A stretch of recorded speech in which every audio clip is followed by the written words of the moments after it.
Kwa majina yangu naitwa Kimkimze na niko na shairi. Mada, serikali inaona na haisaidi. Je, ni nani atatusaidia?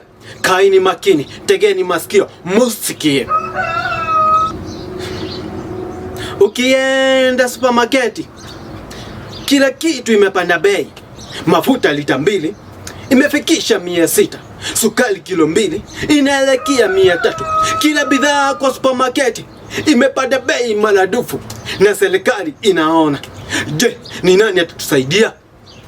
Vitu zote zimepanda bei isipokuwa tu bei ya mandazi. Na hiyo mandazi imekuwa kadogo na serikali inaona. Je, ni nani atatusaidia sisi wa Kenya? Ukienda agroveti, dawa na chakula ya mifugo imepanda bei maradufu.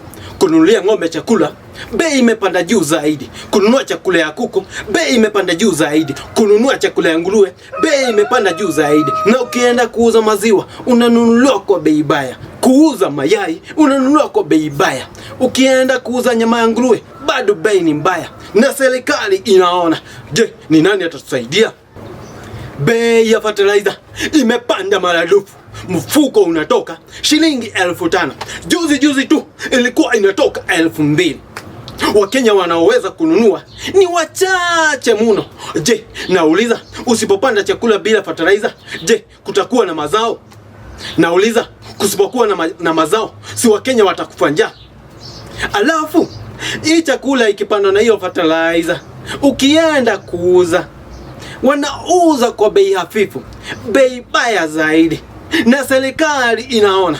Je, ni nani atatusaidia sisi wa Kenya? KFC walisema hakuna viazi. Ukienda Nyandarua, Kinangop, Molo, viazi zimejaa, hakuna wanunuzi. Na serikali inaona. Je, ni nani atatusaidia sisi wa Kenya? Ukienda hospitalini, hakuna madawa. Na ukienda kununua dawa kwa chemist, madawa bei ni ghali sana. Na serikali inaona. Je, ni nani atusaidia sisi wa Kenya? Ukienda shuleni, karo imepanda. Wazazi wanahangaika kweli kweli. Mtoto akifungwa shule bila karo, anaambiwa go home. Na serikali inaona. Je, nani atusaidia sisi wa Kenya? Mwaka huu ni mwaka wa uchaguzi. Viongozi wameanza kuja kwetu. Wameanza kutudanganya tena. Wanatuona sisi wajinga. Wakenya na wauliza, mkiona Raila, Ruto, Mudavadi, Kalonzo na hawa hawafai na Abdidida ni atatusaidia, twende tuchague Abdidida.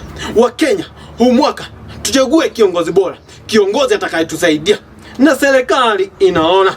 Je, nani atatusaidia? Asanteni.